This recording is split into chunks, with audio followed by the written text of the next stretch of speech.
Hi all.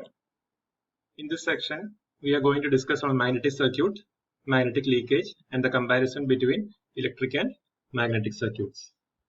So, the closed path followed by a magnetic lines of force is called the magnetic circuit. So, we can take it as an example of a toroidal core. So, you have a toroid, and in that, you have certain turns of conductors around that, to which we are giving the current I. And there are n number of turns, and therefore the total MMF produced by the system will be nothing but MMF is equal to N into I. This will result in a setting up of flux in the system. So these are the magnetic lines of force, and therefore this is nothing but the flux phi. So because of this MMF, it is producing a magnetic flux phi. And when the magnetic flux is being set up in the system, it will be opposing the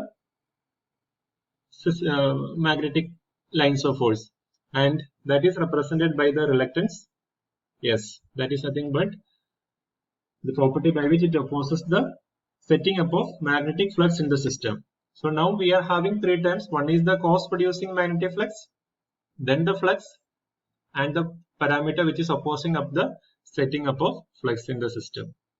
Now we can also draw an equivalent electric circuit for that. Now the cause producing the system is nothing but MMF, and therefore it is equivalent to the voltage. And because of this MMF, it is producing the flux. That means it is equivalent to the current. So flux is related to the current, voltage is related to the MMF, and reluctance is related to the resistance in an electric circuit. So this is how we can relate a electric circuit to the magnetic circuit. So one more important thing which we can take care here is nothing but, here it is mentioned a small r, that is nothing but the radius. So you can see that it is nothing but the mean radius of the system.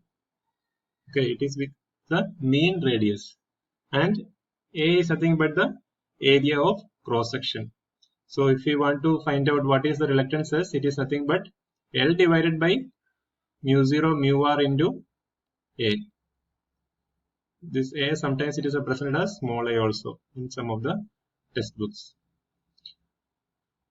So therefore, L is nothing but the mean length. So this is in circular form.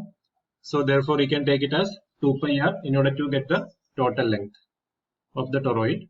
And A is nothing but the area of cross section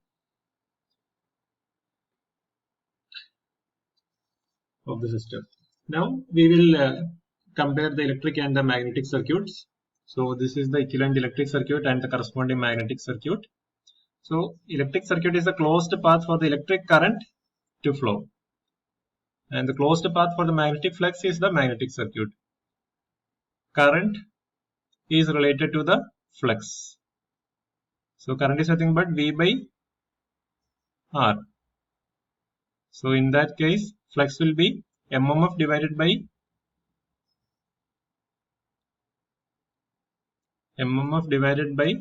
reluctance. Yes. EMF is related to the MMF. Resistivity is related to the reluctivity.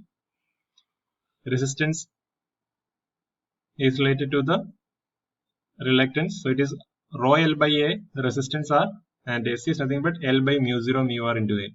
Conductance is 1 by resistance, and permeance is 1 by reluctance. Current density J, flux density capital B. Electric field intensity E is equal to V by D, and magnetizing force or magnetic field intensity H is equal to Ni by L. This is how we can compare the electric and magnetic circuit. This is a very important section in related to the magnetism, and there are certain differences between electric and magnetic circuits. So the electric current is actually flowing in that electric circuit, and magnetic flux does not actually flow. It is just set up across the system, and the magnetic property can be visible or felt outside. So you are keeping any magnetic material near to that. And the resistance of an electric circuit is practically constant. And related to reluctance, it depends upon the flux density in the material. And energy is required so long as the current has to flow through it. And magnetic circuit, energy is required to create the flux and not to maintain it. And there are many electric insulators are available. And for magnetic insulator, there are nothing like that. Even in air, the best known insulator, the magnetic flux can be set up. Now we are moving on to the magnetic leakages. The first one is the leakage flux. So you have your magnetic core. Onto that you are having the coil which is wound, to which a current I is passed. It will set up a magnetic flux. And not all the magnetic flux will pass only through the magnetic circuit. That means this is nothing but the magnetic core. So exactly if I mean all these magnetic lines of force should pass through this material. But it need not be. It need not be fully passing through that magnetic material. So the magnetic flux path having its path partially in the magnetic circuit and partially in the air is nothing but the leakage flux. So that is nothing but this portion. So that has certain kind of magnetic lines of force passing through the magnetic material, and the rest is passing outside the system. That means the flux does not follow the intended path in the magnetic circuit, and that is the leakage flux. And the leakage flux factor is represented by lambda. It is given by flux in the ion path divided by the flux in the air gap. And the value of lambda, it generally varies from 1.1 to 1.25. And if there is no leakage flux, then the value of lambda will be taken as 1. Next is known as the fringing. That means you will be having a toroidal core with an air gap. So you will be having the number of turns n through which the current I. So it will set up a flux. It will move like this. And certain flux has the tendency to bulge out like this. And through the air gap, certain flux has the tendency to bulge out. That is represented over here. So this bulging out or spreading out of the magnetic flux in the air gap is nothing but the fringing. So therefore you can just represent it that the actual area was this much. So I will represent it as capital A. And because of this fringing fields, the effective area has increased. Now it is A1, where A1 is greater than A. And since the area has increased, the magnetic flux density B is nothing but phi by A. The flux density is reduced. So therefore that is not acceptable. And the only way which we can reduce the fringing effect is to make the air gap length as small as possible. And if the air gap length is small, then the effect of fringing can also be neglected in the problems. Now we will do a simple problem. So here the question is given: a toroidal air-cored coil has 1000 turns closely wound. And the mean radius of the toroid is 30 cm and diameter of each turn is 4 cm. When a current is 10 ampere is flowing through the coil, find the mmf, flux produced and flux density. So whenever you are getting a question like this, the first thing is you have to draw a pictorial representation of the problem has to be made. So this will help to solve the problem very easily. So you draw a toroidal core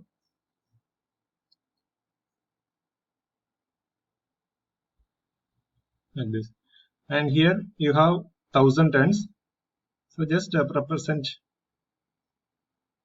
some number of turns over here, and they are closely wound. Okay, so n is 1000 and the current I is flowing through that is nothing but 10 ampere. And it is said that the mean radius of the toroidal core is 30 centimeter. So this is 30 centimeter, and it is closely wound, and the diameter of each turn is 4 centimeter. So therefore, we can represent the cross section like this of the particular core. We can represent the cross section, and this diameter is 4 centimeter. So now we have marked everything. The first one is you have to calculate the MMF. So the MMF, the equation is N into I. So N is 1000, current is 10, so it is 10,000. Unit you have to always write, current is ampere, N is 10, so it is ampere turns. Next you are asked to calculate the flux. Flux is nothing but, you always relate it to the electrical terms. MMF is nothing but the voltage. Flux is nothing but the current. Reluctance is nothing but the resistance. So these are the equivalent things. So the flux will be related to current. So current is nothing but voltage divided by resistance. So in magnetic terms it is MMF divided by reluctance. MMF you already got. Now you have to calculate the reluctance. So the S is nothing but L divided by mu 0 mu r into A. Now length is nothing but the mean length. So that is nothing but whatever I have marked in this blue color, and that radius is 30 centimeter. So it is L is nothing but 2 pi into R, where R is nothing but this 30 centimeter, divided by mu 0, and since it is an air code, mu R is 1 into area of cross section A is pi d square by 4. One important thing is that whenever do all these calculations, we have to, the common units we have to take, and that is in meters. So you can substitute the answer in this. 2 pi into R is 30 centimeter. So it is 30 into 10 to the power of minus 2 divided by mu 0 is 4 pi into 10 to the power of minus 7. Mu R is 1 into pi. This is diameter, it is given in diameter. So it is pi into 4 into 10 to the power of minus 2 to keep it as meters, pi d square by 4. You will be getting the value of reluctance S by substituting these values as